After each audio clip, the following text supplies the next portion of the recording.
ఏమేమి చేయుచోటివో తాపించుకొందువా.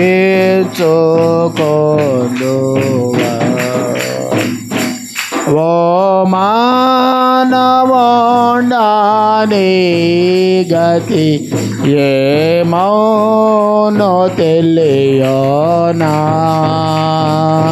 ఏమేమి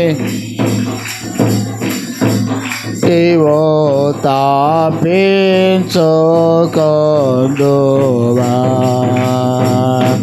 ఏమేమి చేయుచోటివో తాపించుకొందువా. దేవుని జీవా గ్రంథము దేవుడే తెరుచును. దేవుని జీవా దేవుడే తెరుచును. యౌవాని పేరందుండదో వాడాగ్నిలో పడును. యౌవాని పేరందుండదో వాడాగ్నిలో పడును. ఓ మానవోండా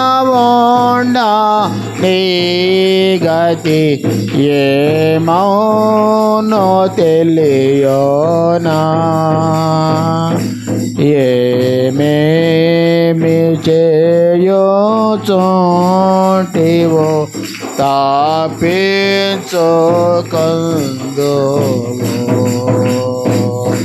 ఏమేమి చేయుచోటివో తాపించుకొందువో. చాలు. క్రీస్తునందు ప్రియులరా, ఈ రాత్రి కాలంలో మనం చదువుకున్నటువంటి భాగము చాలా శ్రేష్టమైనటువంటి భాగం.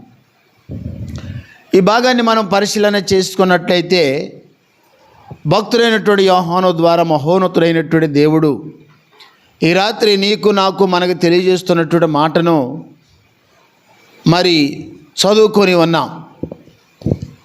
అదేంటంటే, ఎవరి పేరైనను జీవ గ్రంథమందు రాయినట్టు కనపడని ఎడల వాడు అగ్ని గంధక గుండములో పడవేయబడును అని బైబిల్లో రాయబడి ఉంది. ఇప్పుడు భక్తుడైనటువంటి యోహాను ఆత్మవశుడై ప్రార్థన చేస్తూ ఉన్నప్పుడు దేవుడు అతనికి ఇచ్చినటువంటి దర్శనాన్ని ప్రకటన చేస్తూ ఉన్నాడు. దేవుడు రాబోయేటువంటి సంగతులను ముందుగానే భక్తుడైనటువంటి యోహాను ద్వారా మనకి తెలియజేస్తూ ఉన్నాడు. ప్రపంచం అంతమైపోయేటువంటి దినాలు రాబోతూ ఉన్నాయి. దేవుని యొక్క వాక్యములో ఆయన యోహాను భక్తుడు ప్రార్థన చేస్తూ ఉన్నప్పుడు ఆత్మవశుడై, పరిశుద్ధాత్మవశుడై ప్రార్థన చేస్తూ ఉన్నప్పుడు దేవుడు అతనికి ఒక గొప్ప దర్శనాన్ని దేవుడు ఇచ్చినట్టుగా మనం చూస్తూ ఉన్నాం. చాలామంది దర్శనం చూడనటువంటి వాళ్ళు చాలామంది ఉంటూ ఉన్నారు. కానీ దేవుడు నానా విధాలుగా మాట్లాడే దేవుడు. మనం ఆరాధిస్తున్న దేవుడు దర్శన రీతిగా మాట్లాడేవాడు, వాక్యం రీతిగా మాట్లాడేవాడు, కళల్లో దేవుడు మాట్లాడేవాడు, స్వప్నంలో మాట్లాడేవాడు. ఇంకా దేవుడు నానా విధాలుగా మాట్లాడతాడు. దేవుని యొక్క వాక్యాన్ని మనం పరిశీలన చేసుకున్నట్లయితే అతడికి ఏమి దర్శనాన్ని ఇస్తూ ఉన్నాడంటే, ఆత్మవశుడై ప్రార్థన చేస్తూ ఉన్నప్పుడు ఆత్మ నేత్రాలతో దేవుడు అతనికి ఒక గొప్ప దర్శనం ఇస్తూ ఉండు. దేవుని దర్శనం చూడాలంటే మానవ నేత్రాలతో, మానవ శరీర సంబంధమైనటువంటి నేత్రాలతో మనము దేవుని దర్శనాన్ని చూడడం. ఆత్మ నేత్రాలు తెరవబడాలి. ఆత్మనేత్రాలు తెరవబడినప్పుడు దైవ దర్శనాన్ని మనం చూడగలుగుతాం. దేవుని యొక్క వాక్యాన్ని మనం పరిశీలన చేసుకున్నట్లయితే దర్శనంలో యోహాను గారికి ఇస్తున్నటువంటి దర్శనం ఏంటంటే, భూమి ఆకాశములో ఆయన సముఖముల నుండి ఏమైపోతున్నాయంట, పారాలైపోతూ ఉన్నాయి. కొత్త ఆకాశం కానొస్తూ ఉంది, కొత్త భూమి కానొస్తూ ఉంది. ఇంకా దేవుని యొక్క వాక్యములో గొప్పవారైతేమి, కొద్దివారైతేమి, మృతులైనటువంటి వారైతేమి ఆయన సముఖములో నిలబడినట్లుగా మనం చూస్తూ ఉన్నాం.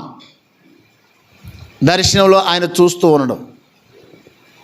అవును ప్రియులరా, దేవుని యొక్క వాక్యములో ఏ మాట చెప్పినా అది నిరర్థకము కానేరదు.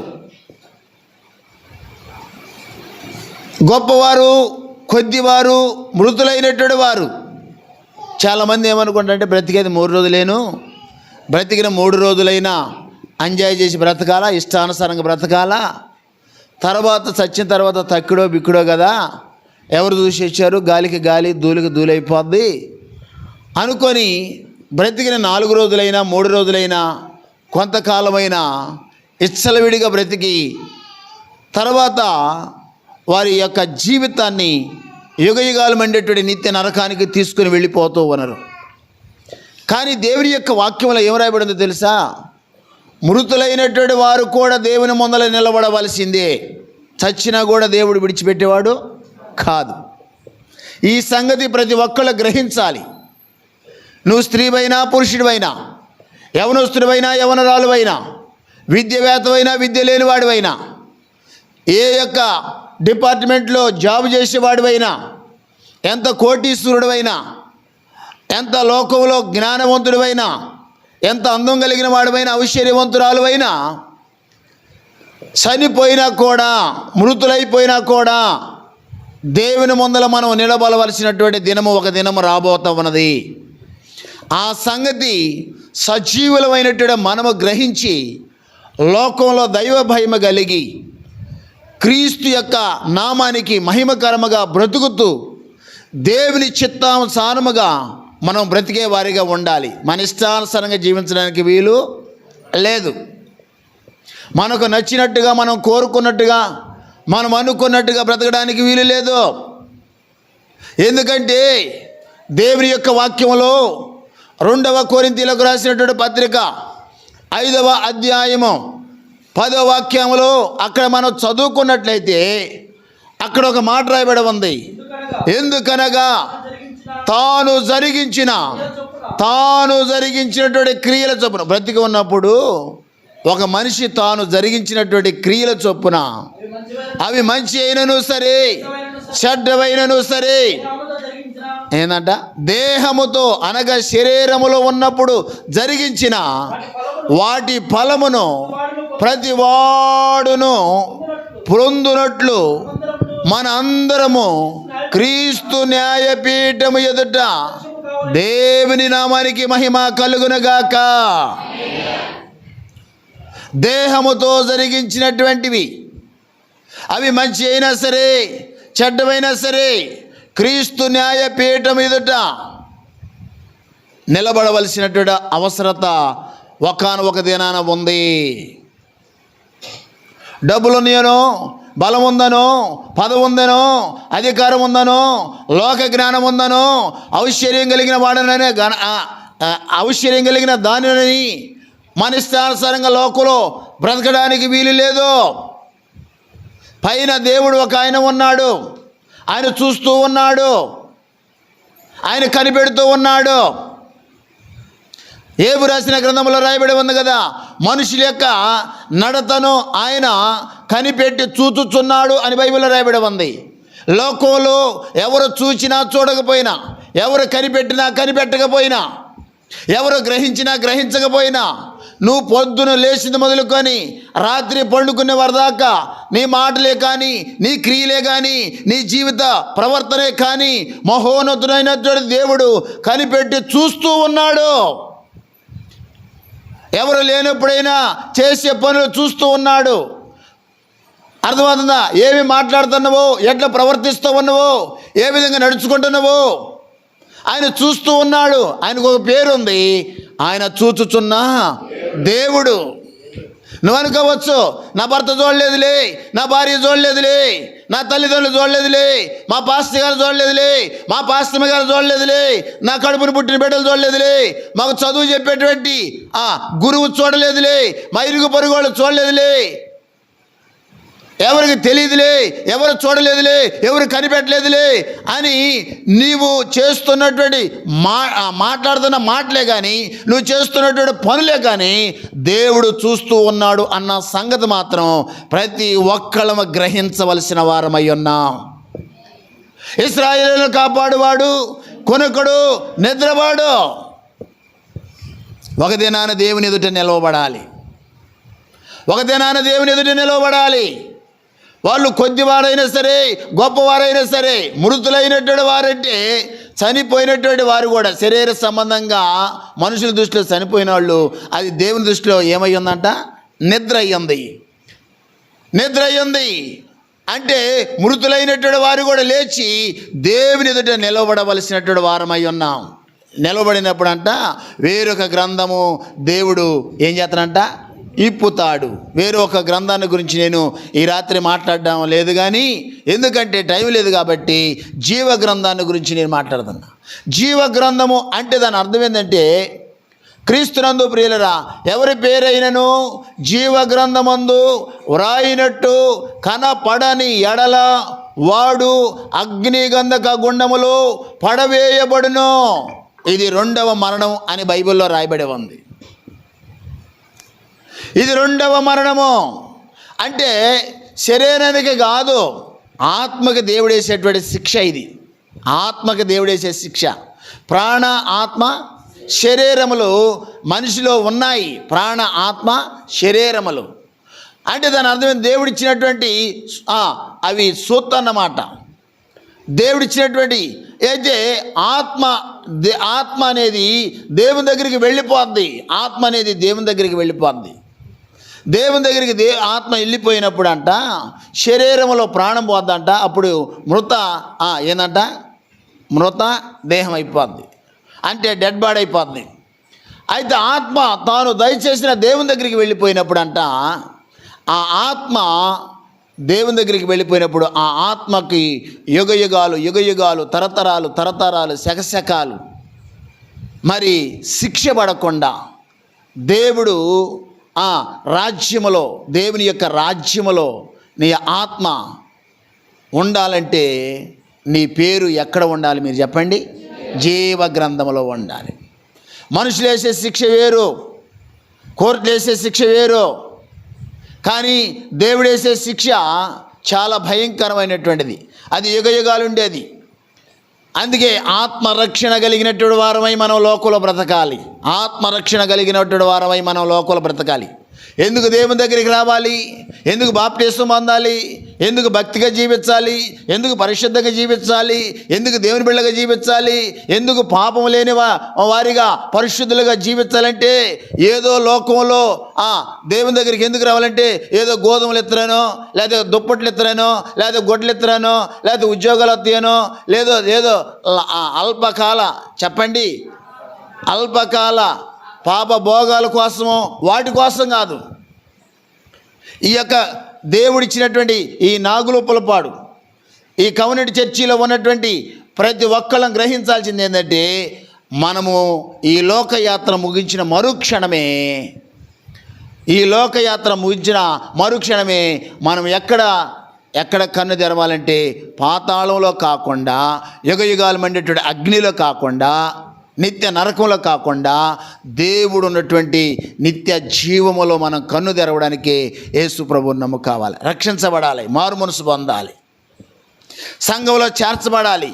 చేర్చబడినటువంటి వాళ్ళు దేవుని యొక్క వాక్యాన్ని వినినటువంటి వాక్యానుసారముగా తూచే తప్పకుండా, పళ్ళు కూడా పోకుండా ప్రతి వాక్యాన్ని గైకొంటూ ప్రవర్తించాలి. పరిశుద్ధ జీవితం జీవిస్తూ లోకంలో భయము భక్తి కలిగి జీవిస్తూ బ్రతకాలి.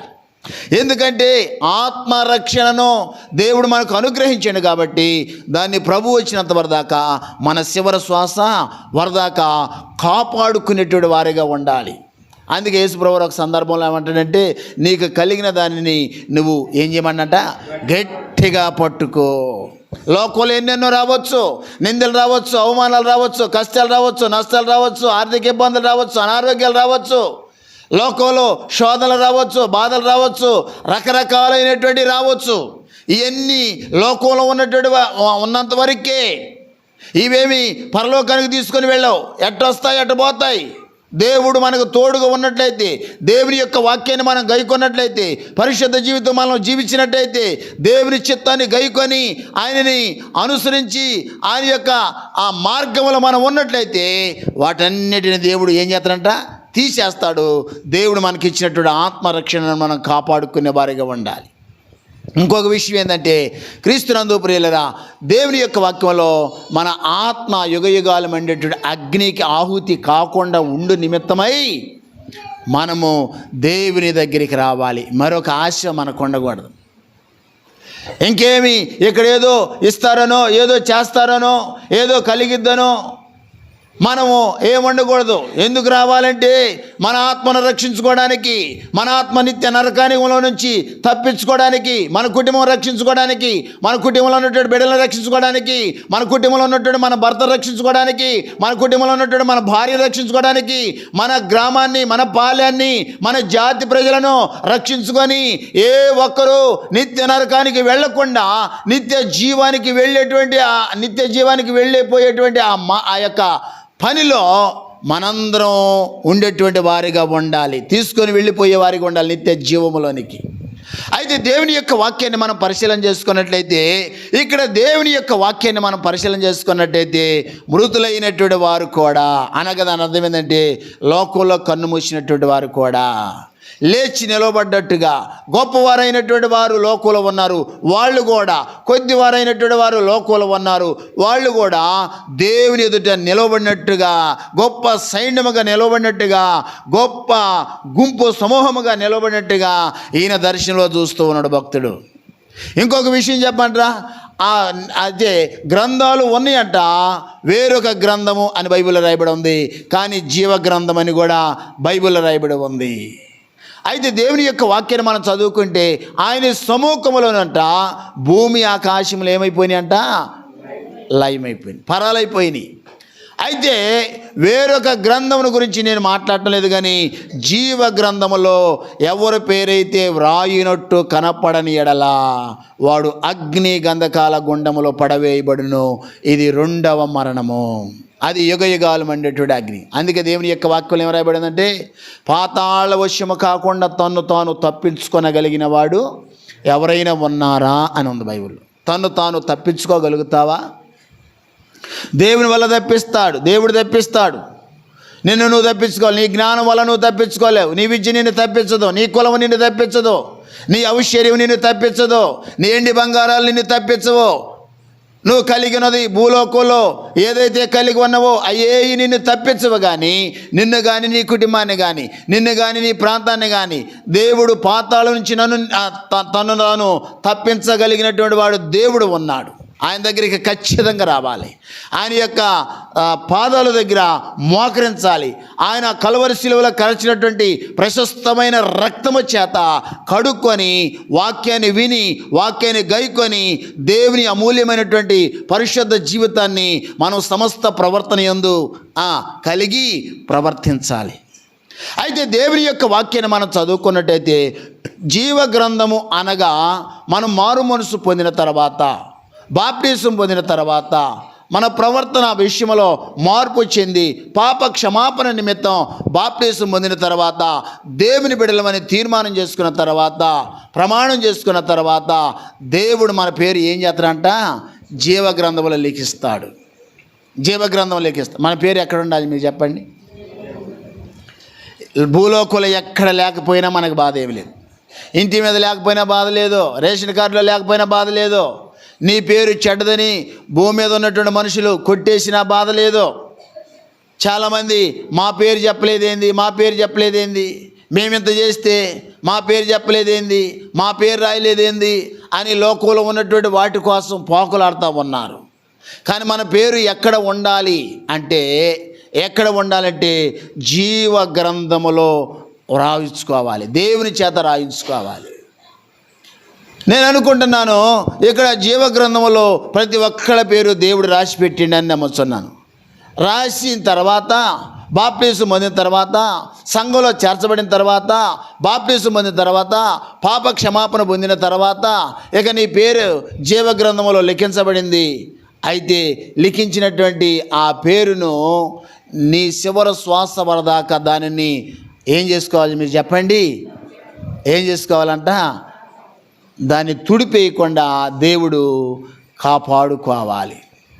చాలామంది ఏమనుకుంటే నేను బాప్టిజం పొందినాను, అర్థమవుతుందా, నేను మందిరానికి పోతున్నాను, దేవుని సన్నిధిలో ఉన్నాను, 20 ఏళ్ళు అయింది, వారం రోజులైంది, నెల అయింది, అర్థమవుతుందా, ఇక నా పేరు జీవ గ్రంథంలో లిఖించబడింది, దేవుని బిడ్డను అయిపోయినాను, బాప్టిజం పొందినాను, మారు మనసు పొంది చానాళ్ళు అయిపోయింది, ఇక నా పేరు జీవ గ్రంథంలో ఉంది, ఇక గ్రంథంలో రాసిపిచ్చాడు, కానీ ఇచ్చలివిడిగా ఎట్టంటే అట్టవా బ్రతుకుతుంటే రాసిన దేవుడు మరలా తుడిపేస్తాడా? తుడిపేయడా? రాసిన దేవుడు తుడిపేస్తాడు. దేవుని యొక్క వాక్యంలో ఏం రాయబడి ఉందో తెలుసా? గాయము చేసేది నా చేతులే, గాయము మానిపేది కూడా నా చేతులే. మృతి కలిగించువాడను, బ్రతికించువాడను, శిక్షించువాడను, రక్షించువాడను. అర్థమవుతుందా? రాసేది నేనే. మరలా నీలో ఏదైనా మార్పు వచ్చినట్లయితే, దేవుని సందులో దేవుడు చేసినటువంటి మేలుకు తగినట్టుగా మనం ప్రవర్తించకపోతే, మర్చిపోతే, విడిచిపెడితే, ఇష్టానుసారంగా ప్రవర్తిస్తే, సంఘంలో చేర్చబడిన తర్వాత కూడా, బాప్టిజం పొందిన తర్వాత కూడా, దేవుని బిడ్డలని చెప్పుకున్న తర్వాత కూడా మరలా దేవుడు తుడిచివేసే అవకాశాలు ఉన్నాయని బైబిల్లో వ్రాయబడి ఉన్నాయి. చదవండి ఆ మాట. నేను మీకు ఎక్కడుందో ఊరక చూపిస్తా, త్వరగా వెళ్ళిపోతా, మీ టయానికి నేను ముగిస్తా. చదవండి ఆ మాట, చదువుకుందాం. చదవండి నిర్గమకాండము 32వ అధ్యాయంలో అక్కడ దైవజనుడైనటువంటి మోషే ప్రార్థన చేస్తూ ఉన్నాడు. తన ప్రజలైనటువంటి ఇశ్రాయేలుల గురించి దేవుని దగ్గరికి వచ్చి ఏమంటుండో చదవండి ఆ మాట చదువుదాం. ఎన్నో వచ్చినవంటే 32వ అధ్యాయం 30వ వాక్యాన్ని మనం చదువుకుందాం. నిర్గమకాండము. మరునాడు మోషే ప్రజలతో, మీరు గొప్ప పాపము చేసితిరి గనుక యెహోవా యొద్దకు కొండ ఎక్కి వెళ్ళేదము, ఒకవేళ మీ పాపములకు ప్రాయశ్చిత్తము చేయగలనేమో అనెను. అప్పుడు మోషే యెహోవా యొద్దకు తిరిగి వెళ్ళి, అయ్యో అయ్యో, దైవజనుడైనటువంటి మోషే తన ప్రజలైనటువంటి ఇశ్రాయేలుల గురించి దేవుని దగ్గరికి వెళ్ళి ఏం చేస్తాడో తెలుసా? మొర్ర పెడుతూ ఉన్నాడు, ప్రార్థన చేస్తూ ఉన్నాడు, అడుగుతూ ఉన్నాడు. చాలామంది ఇశ్రాయేలీలు అంటే దేనికి సాదృశ్యంగా ఉన్నారు మీరు చెప్పండి? రక్షించబడినటువంటి విశ్వాసులమైనటువంటి మనకు సాదృశ్యముగా ఉన్నారు. ఇశ్రాయేలీలు అంటే రక్షించబడినటువంటి విశ్వాసులకు మనకు సాదృశ్యంగా ఉన్నారు. అంటే ఆ ఇశ్రాయేలీలను నడిపిస్తున్నటువంటి నాయకుడు ఎవరంటే దైవజనుడైనటువంటి మోషే. దేవుడు మోషేను సీనాయి పర్వతం మీదకి రమ్మండు, ఉపవాసం ఉండడానికి, ప్రార్థన చేయడానికి. తన ప్రజలైనటువంటి ఇశ్రాయేలులను అహరోనుకు అప్పగించాడు. అప్పగించిన తర్వాత అహరోను ఏం చేసిండే చెప్పండి? తన ప్రజలైనటువంటి ఇశ్రాయేలీలు 24వ వాక్యం చదివితే అక్కడ ఒక మాట ఉంది. అందుకు నేను ఎవరి వద్ద బంగారము ఉన్నదో తేండని చెప్పింది, నేను దానిని అగ్నిలో వేయగా ఆ దూడాయను. ప్రజలు విచ్చలవిడిగా తిరుగుటకు మోషే చూచెను. వారు విరోధులలో ఎగతాళి కలుగునట్లు అహరోను విచ్చలవిడిగా తిరుగుటకు వారిని విడిచిపెట్టాను. దేవునికి స్తోత్రం. దీన్ని బట్టి మనం చదువుకున్నటువంటి భాగం ఏంటంటే, రక్షించబడినటువంటి విశ్వాసులమైనటువంటి మనము, బాప్టిజం పొందినటువంటి మనము, పరిశుద్ధ గ్రంథాలు చేతబట్టుకొని దైవ సన్నిధికి వస్తున్నటువంటి మనము విచ్చలవిడిగా తిరగడానికి వీలు లేదు, విచ్చలవిడిగా మాట్లాడడానికి వీలు లేదు, విచ్చలవిడిగా ప్రవర్తించడానికి వీలు లేదు. పౌలు గారు ఒక సందర్భంలో అంటాడు, అన్ని చేయడానికి నాకు స్వతంత్రము కలదు, కానీ అన్ని చేయదగినవి కావు. రక్షించబడినట్టు నీవు, బాప్టిసం పొందినట్టు నీవు, దేవుని బిడ్డని చెప్పుకుంటున్నట్టు నీవు, వాక్యాన్ని విని, వాక్యాన్ని చదివి, వాక్యాన్ని గైకొంటున్నట్టు నీవు, దేవుని పేరు పెట్టేటటువంటి ప్రజలమైనటువంటి మనము విచ్చలవిడిగా ఇష్టానుసారంగా ప్రవర్తించడానికి వీలు లేదు. ప్రభు వచ్చినంత వరదాకా, నీ చివరి శ్వాస వరదాకా ప్రభు భూలోకంలో నుంచి సంఘంలోకి నిన్ను తీసుకొచ్చాడు. తన స్వరక్తము కార్చి సంపాదించబడినట్టు సంఘంలోనికి నిన్ను తీసుకొచ్చాడు. సంఘం నుంచి దేవుని రాజ్యంలోకి వెళ్ళిపోయినంత వరదాకా నీవు దేవుని చిత్తానుసారంగానే బ్రతకాలి. అందరూ ఒకసారి గట్టిగా స్తోత్రం చెబుదాం. నా ఇష్టమండి నా నోరండి, నా ఇష్టమండి నా కాళ్ళండి, నా ఇష్టమండి నా కళ్ళండి, నా ఇష్టమండి నా డబ్బులండి, నా ఇష్టం నా శరీరం, నా ఇష్టం వచ్చిన కాడికి వెళతా, నా ఇష్టం వచ్చింది మాట్లాడతా, నా ఇష్టం వచ్చినట్టుగా ప్రవర్తిస్తా, నా ఇష్టం వచ్చింది చేస్తాను అనడానికి వీలు లేదు. యేసు ప్రభువారు ఈ లోకంలో 2024 సంవత్సరాల క్రితము కన్యక గర్భవతి అయి కుమారుని కలిగిందిగా. యేసు ప్రభుని ఈ లోకంలోకి తీసుకొచ్చిందిగా మరియమ్మ. రక్షకుడిని తెచ్చిన తర్వాత 2024 సంవత్సరాల క్రితం ఈ లోకంలో 33.5 సంవత్సరం శరీరాన్ని దాల్చుకొని మనందరి కొరకు భూమి మీదకి వచ్చాడు యేసు అనేటువంటి పేరుతో. 33.5 సంవత్సరం అన్నప్పుడు అంట ఆయన రాత్రంతా, ప్రతిరోజు రాత్రంతా ఓలివ కొండకు పోయి ప్రార్థన చేసేవాడంట. ఆయనకి ప్రతిరోజు ఓల్ నైటే, మనకైతే నెలకొక్క రోజు కూడా ఓల్ నైట్కి రాలేదు. ప్రతిరోజు ఆయన తెల్లవారులు ప్రార్థన చేసేవాడు. ప్రార్థన ద్వారా పరలోకపు యొక్క తండ్రి యొక్క శక్తిని కుమారుడైనటువంటి యేసుక్రీస్తు వారు ప్రార్థన ద్వారా పొందుకునేవాడు. ఆ శక్తిని పరలోకముల నుంచి తండ్రి దగ్గర నుంచి పొందుకొని భూలోకంలో ఆ శక్తి ద్వారా దెయ్యాలను ఎల్లగొట్టేవాడు, రోగులు స్వస్థపరిచేవాడు, ఆత్మలను రక్షించేవాడు, దేవుని రాజ్యాన్ని కట్టేవాడు. దేవుని యొక్క శక్తి, పరలోక శక్తి, పరిశుద్ధాత్మ శక్తి మనలోనికి రావాలంటే దేని ద్వారా వచ్చింది మీరు చెప్పండి? ప్రార్థన ద్వారాగానే. ప్రార్థన ద్వారాగానే మనం పొందుకోగలుగుతాం. ఇక దేని ద్వారా పొందుకోలేమో. ఆయన రాత్రంతా ప్రార్థన చేయడానికి ఒలివ కొండకి వెళ్ళిపోయేవాడు, గెచ్చిపోయినట్టు వనములోకి వెళ్ళిపోయేవాడు. వెళ్ళి ప్రార్థన చేసి ఆ సందర్భంలో ఒక ముక్క పడతాడు. ఏమంటాడో తెలుసా? నాయనా తండ్రి నీ చిత్తమైతే ఈ గిన్నెను నా వద్ద నుంచి తొలగించము. నీ చిత్తమైతే నీ గిన్నెను నా వద్ద నుంచి తొలగించము, నా ఇష్టము కాదు. అంటే దాని అర్థం ఏంటంటే నా ఇష్టం కాదు. ఈ మధ్య ఒక ఆమెకి నేనే బాప్టిజం ఇచ్చావు కుటుంబానికి, బాగా మందిరానికి వస్తూ ఉన్నారు. ఈ మధ్య చంచల మనసు కలిగినట్లయి, స్థిరత్వం లేనటువంటి వారై ఏం చేస్తారంటే ఒంగోలు ఎవరు వచ్చి నెలకు ఒకసారి పెడతారు, చేయి పెట్టుకొని వస్తే ఏందంట చేయి పెట్టుకో తైలాభిషేకం అంట, బాగుండేది. ఇంకా అవన్నీ ఎందుకులే, నేను పేరు చెప్తున్నాను కదా, మీకు అర్థమైపోద్ది కదా అని పోదామంటే నేను వెళ్ళా. ఏందమ్మా నీ ఇష్టానుసారంగా పోతున్నామంటే ఆమెనిద్దంట, ఏమాయనకి మేము బాండ్ రాసి ఇచ్చినామా అక్కడే ఉంటామని. ఏందంట మేమేమైనా బాండ్ రాసి ఇచ్చినామా? బాండ్ రాసియాల్సిన పని లేదు. నీ ఇష్టానుసారంగా ఎక్కడికంటే ఎక్కడికి వెళ్ళడానికి వీలు లేదు.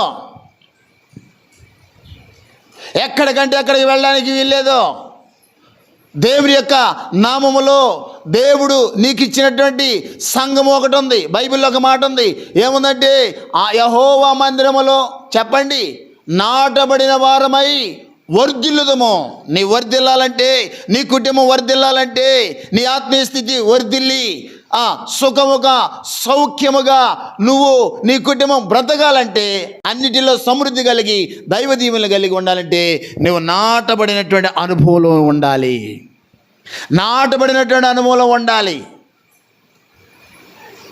ఎక్కడికంటే అక్కడికి ఇచ్చలవిడిగా వెళ్ళిపోవటం, ఎక్కడికంటే అక్కడికి ఇచ్చలవిడిగా మాట్లాడటం, ఇచ్చలవిడిగా ప్రవర్తించడము, దేవుడు పెట్టేటువంటి క్రమానికి, దేవుడు పెట్టేటువంటి పద్ధతికి మనం లోబడకుండా ఉండకూడదు. ఇంకొక విషయం చెప్పమంటారా, ఇక్కడ దేవుని యొక్క వాక్యాన్ని మనం పరిశీలన చేసుకున్నట్లయితే, దేవుని యొక్క వాక్యాన్ని మనం పరిశీలన చేసుకుంటే, తన ప్రజలైనటువంటి ఇశ్రాయేలును అహరోను ఏం చేసినట్ట, ఇచ్చలవిడిగా ప్రవర్తించడానికి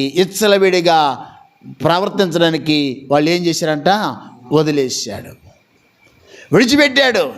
ఈ రోజుల్లో కూడా తల్లిదండ్రులమైనటువంటి మనము మన పిల్లల్ని మనం ఏం చేస్తున్నాం చెప్పండి, ఇచ్చలవిడిగా వదిలేస్తల్లా. సంఘ కాపరి కూడా అడిగినప్పుడు నువ్వు జవాబు చెప్పాలి. సంఘ కాపరికి తెలియకుండా ఏమి చేయడానికి వీల్లేదు. ఎందుకంటే బైబిల్లో న్యాయాధిపతులు రాసిన గ్రంథములో ఒక మాట రాయబడి ఉంది. ఏం రాయబడి ఉందంటే, శివరాధ్యాయంలో ఒక మాట రాయబడి ఉంది. చదవండి, ఆ మాట నేను మీకు జ్ఞాపకం చేస్తా. ఆ దినములలో ఇశ్రాయేలు, శివరాధ్యాయం చివరి వచ్చినములో, రాజు లేడు గనుక ప్రతివాడు తమ ఇష్టానుసారముగా ఏందంట, నీకు రాజు అనగా నీకు ఒక సంఘ కాపరి ఉండండి, నీకు ఒక సంఘం ఉందండి, నీకు ఒక తల్లిదండ్రులు ఉండండి, అర్థమవుతుందా, నీకు ఒక దేవుడు ఉన్నాడు, దేవుని యొక్క నియమం ఉంది, దేవుని యొక్క వాక్యం ఉంది, దేవుని యొక్క క్రమం ఉంది, దైవ క్రమం ఉంది. దేవుని యొక్క వాక్యంలో రాయబడి ఉంది, ఈ విధంగా రాయబడి ఉంది. వారికి ఇశ్రాయేలులో పైన ఉన్నటువంటి నాయకులు ఎవరు లేరు కాబట్టి వారి చెప్పండి, ఇష్టానుసారముగా ప్రవర్తించుచూ వచ్చిరి అని ఉంది బైబిల్లో. కానీ ఇష్టానుసారంగా ప్రవర్తించడానికి వీలు మన రక్షకుడైనటువంటి ప్రభు అయినటువంటి యేసుక్రీస్తు వారి తండ్రి అయినటువంటి దేవునికి ప్రార్థన చేస్తూ ఒక మాట అంటే గెచ్చిమైనటువంటి వనలకు పోయి, నాయనా నా ఇష్ట ప్రకారము కాదు, నీ చిత్త ప్రకారమే. చిత్తం అంటే ఏంటంటే, నువ్వేమి చెబుతావో అది నేను చేస్తా, నీ ఆజ్ఞ లేకుండా, నీ మాట లేకుండా, అర్థం, నీ ఆజ్ఞ లేకుండా, నీ మాట లేకుండా నేనేమి చెయ్యను, అది దాని అర్థం. నువ్వు చెప్పినట్టే నేను చేస్తా. క్రీస్తునందు ప్రియులరా, దేవుని స్వరక్తము గార్చి సంపాదించబడినటువంటి సంఘములో ఉన్నటువంటి విశ్వాసమైనటువంటి మనము దేవుని చిత్తము లేకుండా, సంఘ కాపరి ఆజ్ఞ లేకుండా, సేవకురాల యొక్క ఆజ్ఞ లేకుండా, వాక్యం అనుసరించకుండా తన ఇష్టానుసారంగా ఏది చేయడానికి వీలు లేదు. విడిగా మాట్లాడడానికి లేదు, ఇష్టానుసారంగా ప్రవర్తించడానికి లేదు. ఎందుకంటే ఏదైనా దేవుని చిత్తాన్ని బట్టి మనం వెళ్ళిపోవాలి. పరలోకంలో ఎవరుంటారు?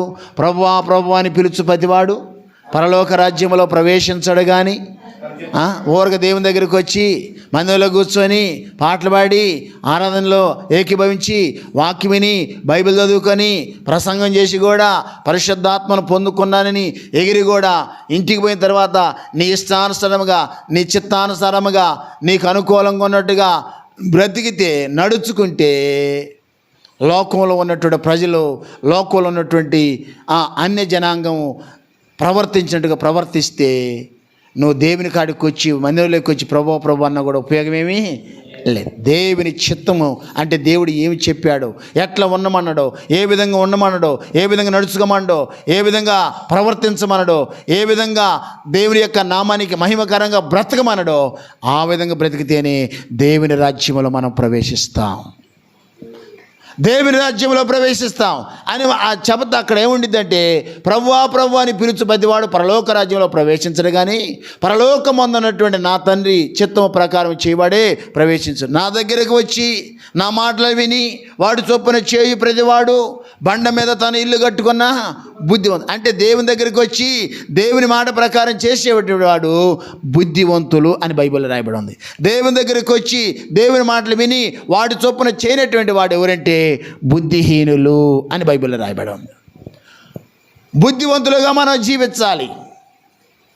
బుద్ధివంతులుగా జీవించాలంటే దేవుని చిత్తానుసారమైనటువంటి జీవితాన్ని మనం జీవించాలి. దేవుని చిత్తానుసారమైనటువంటి జీవితం జీవించాలి. తన ఇష్టానుసారంగా జీవించడానికి వీలు లేదు.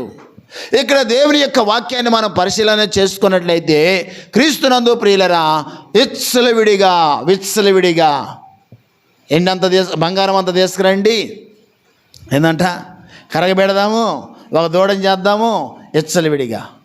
ఈ లోపల దైవజనటువంటి నాయకుడైనటువంటి మోషే వచ్చేలకి తన ప్రజలైనటువంటి ఇశ్రాయేలు పరిస్థితి ఎట్టుందో చెప్పండి, ఘోరముగా ఉంది. అయ్యో వీళ్ళు ఇశ్రాయేలీలే, దేవుని పిల్లలే, వీళ్ళు ఎంత గొప్ప చెప్పండి, ఎంత గొప్ప ఘోరమైనటువంటి ఎక్కడుందన్నమాట దినవృత్తాంతాలు రాసిన గ్రంథము నిర్గమకాండము. అయ్యో నిర్గమకాండము 32వ అధ్యాయంలో ఉంది. అయ్యో ఈ ప్రజలు గొప్ప పాపము చేసి దేవునికి స్తోత్రం. ఏ రకమైనటువంటి పాపమునకు మనము ఏమివ్వకూడదంట, చోటు ఇవ్వకూడదు.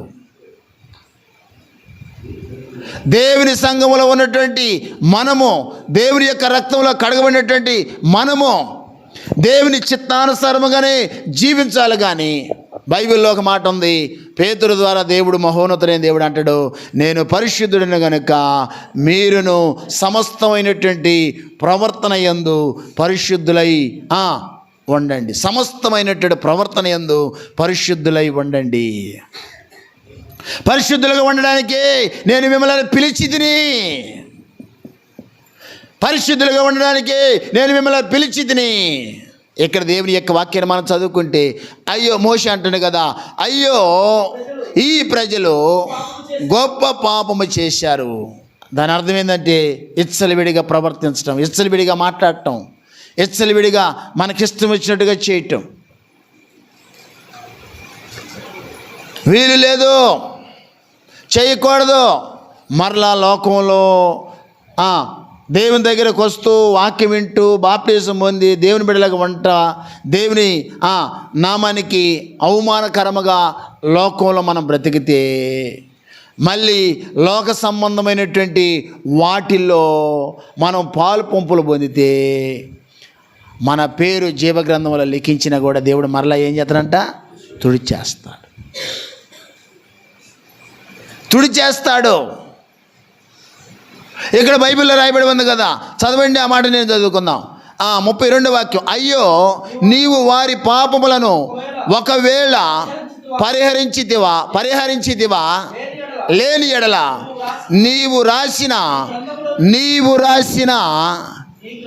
ఈ గ్రంథములో నుండి నా పేరు తుడిచివేయమని దేవునిని ఏం చేసుకుంటాడో చెప్పండి. ఎంత ఆత్మీయుడండి, ఎంత బాధపడుతుండో తన ప్రజలైనటువంటి ఇశ్రాయేలు తన సంఘం కోసం రెయ్యి మొగులు ప్రార్థన చేస్తూ ఉన్నారు. ఇక్కడ బైబిల్లో రాయబడి ఉంది, చదవండి. తుడిచివేయమని బతిమలాడుకొనేను. అందుకు యెహోవా, ఎవడు నా ఎదుట పాపము చేసెను, ఎవడు నా ఎదుట పాపము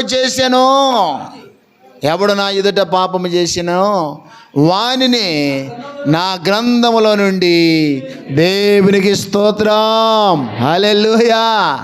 అదేంది మోషే ఆ ప్రార్థన చేస్తావు, అదేంది మోషే ఆ విధంగా బతిమలాడుకుంటావు, అదేంది ఆ విధంగా నువ్వు నా ఎదుటికి వచ్చి విలపిస్తావు. ఇశ్రాయేలీయులు పాపం చేస్తే నా పేరు జీవగ్రంథంలో నుంచి ఏం చేయమన్నంట, తుడిచివేయ్యా అని ఆ విధంగా అడుగుతూ బ్రతిమలాడుకుంటామేంది? అట్ట కాదు, నా ఎదుట ఎవడైతే పాపము చేశాడో వాడి పేరే జీవగ్రంథములో నుంచి నేను. పాపం అంటే ఏందో తెలుసా? మేలు చేయు నెరిగి ఉండియు చేయకపోవటము పాపం, సమస్తమైన దుర్నీతి పాపం, మూర్ఖుని యొక్క యోచనే పాపం, పిసినారితనమే. అదేంది పాస్టర్ గారు పిచ్చినారితనం పాపం అని నువ్వు చదువుతున్న బైబిల్లో ఉందంటే, పిచ్చినారితనం పాపమే. దేవుడు తిమోతికి రాసిన పత్రికలో పౌలు గారి ద్వారా ఏమంటాడు మీరు చెప్పండి? పౌలు గారి ద్వారా ఏమంటాడు? సమస్తాన్ని మనకు 1 తిమోతికి 6వ అధ్యాయము 9వ వాక్యంలో అక్కడ ఒక మాట రాయబడి ఉంది, చదవండి. ఇంకా పై వచ్చిన చదవండి.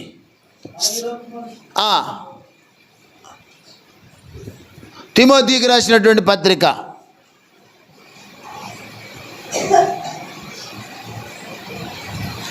6వ అధ్యాయం 1 తిమోతి 2వ తిమోతి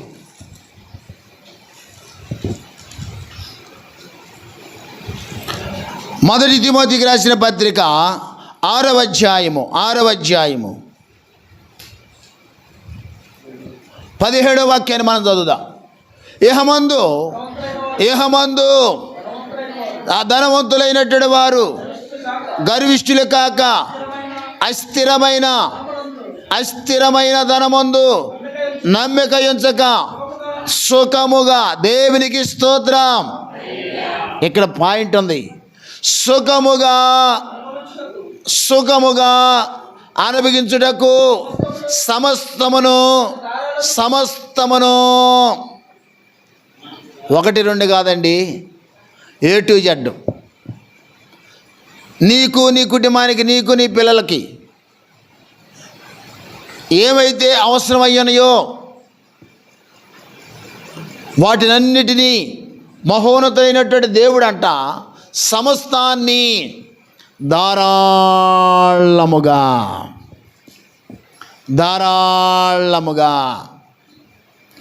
ఇక్కడ బైబిల్లో రాయబడి ఉంది, ధారాళముగా అనుభవించుటకు, సమస్తాన్ని ధారాళముగా అనుభవించుటకు దయచేసిన దేవుని యందే నమ్మికుంచుము. అంటే దీని అర్థం ఏంటంటే దేవుడు మనసు ఎటువంటి మనసు మీరు చెప్పండి? క్రీస్తు యేసుకు కలిగినటువంటి మనసును మీరు కలిగి ఉండండి. ధారాళమైన మనసు దేవుని మనసు. అడుగు వాటికంటే, ఊహించు వాటికంటే అత్యధికముగా చేయగలిగిన వాడు దేవుడు. అటువంటి మనసు మనం కలిగి ఉండాలి. అంటే పిచ్చినితనమైనటువంటి మనసా దేవుంది?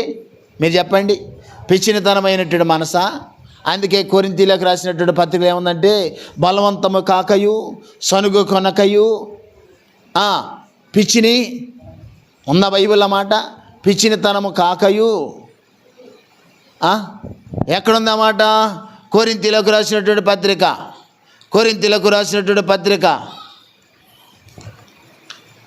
2వ కొరింథీయులకు రాసినటువంటి పత్రికలో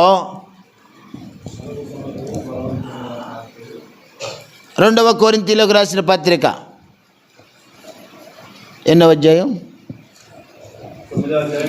చదవండి. 9వ అధ్యాయం. సనుగు కొనకయ్యు అంటే దాని అర్థం ఏంటండి మీరు చెప్పండి? సనుక్కోవడం పాపమా కాదా? చెప్పండి, సనుక్కోవడం పాపమా కాదా? ఇప్పుడు సనుక్కునే వాళ్ళ పేరు అందరూ జీవగ్రంథంలో ఉంటాయా, లేకపోతే తుడిచేస్తాడా దేవుడు?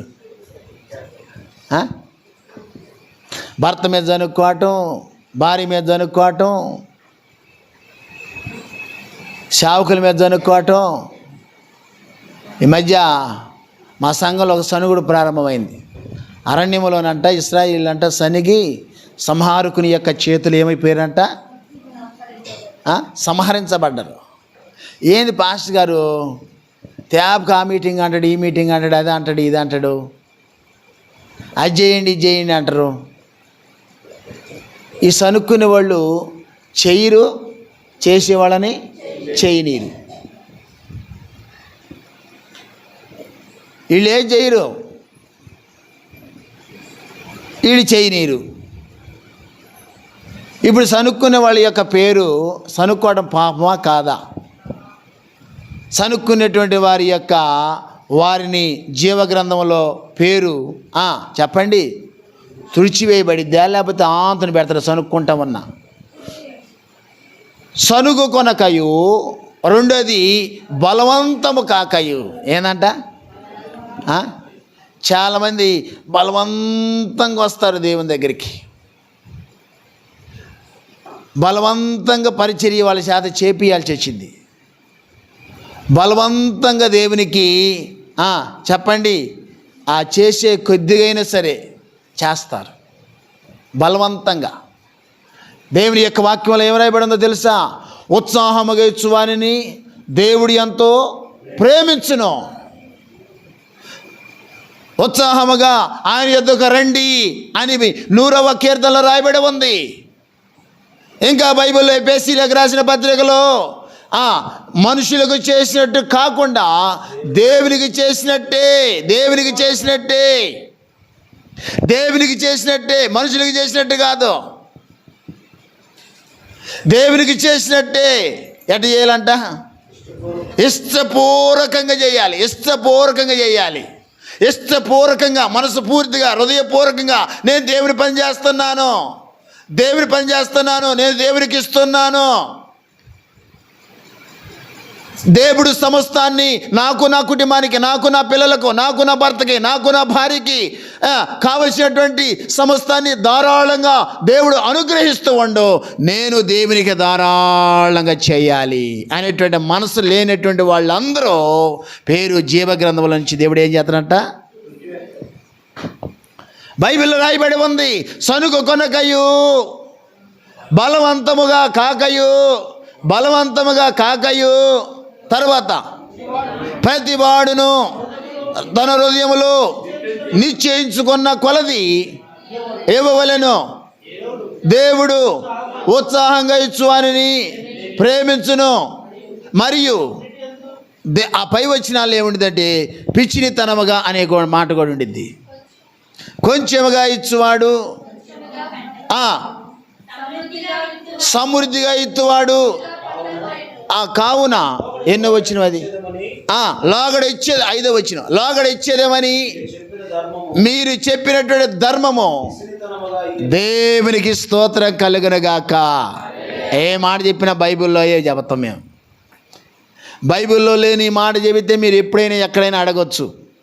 పిచ్చినితనముగా చేయకూడదు. పిచ్చినితనం కూడా పాపమే దేవుని దృష్టిలో. దేవుని మనసు పిచ్చినితనంగా ఉండేటువంటి మనసు మాత్రము కాదు. ఆయన పిల్లలమైనటువంటి మనం కూడా ఎట్టుండాలంట? పిచ్చినితనంగా ఉండకూడదు. పిచ్చినితనము, బలవంతం చేయటము అట్టుండకూడదు. దేవుడు ధారాళముగా అనుగ్రహించేవాడు, ఇష్టపూర్తిగా చేసేవాడు. దేవుని యొక్క వాక్యాన్ని మనం చదువుకుంటే ఏ రకమైనటువంటి పాపం మనలో అగపడకూడదు. దేవుని పరిచర్యలు చేయటంలో కానీ, దేవుని దగ్గరికి రావటంలో కానీ, దేవునికి ఇవ్వటంలో కానీ, దేవుని యొక్క నామ మహిమ కొరకు జీవించడంలో కానీ, ఎక్కడ ఏ విషయంలో కానీ అరికాలు మొదలుకొని నడినెత్తి వరకు ఎటువంటి లోపము లేని వారముగా, పరిశుద్ధులముగా, దేవుని యొక్క నామానికి మహిమ తెచ్చేటువంటి ప్రవర్తన కలిగినటువంటి వారముగా, దేవుని చిత్తాన్ని అనుసరించి నడుచుకునే వారంగా, దేవుని మనసు కలిగినటువంటి వారముగా మనము లోకంలో ప్రవర్తించాలి. అనేకులకి దేవుని ఎదుట సాక్షిగా జీవించాలి. అందుకే దేవుని యొక్క వాక్యంలో ఎటువంటి అయ్యో మోషే అంటాడు కదా, అయ్యో ఇశ్రాయేలీలు ఎంత గొప్ప పాపము చేశారు, చేసినటువంటి వారి యొక్క పేరు జీవ గ్రంథముల నుంచి తుడిచివేయి. ఏంది ఇంతగా పాపం అంటే ఏంది? ఆజ్ఞ అతిక్రమమే పాపం. ఆజ్ఞ అతిక్రమమే పాపం. ప్రార్థన చేసుకోకుండా మీ నిమిత్తం నేను ప్రార్థన చేయకపోవటమే నా దేవుని ఎదుట విరోధమైన పాపం చేసిన వాడని అంటాడు భక్తుడు. పాపం అంటే ఏంది మీరు చెప్పండి? పాపం అంటే ఏంది?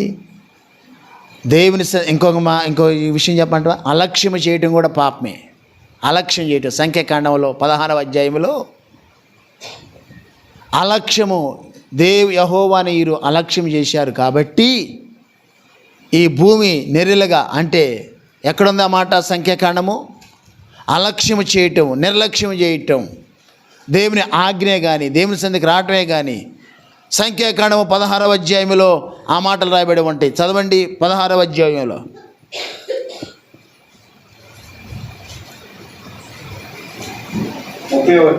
చదవండి.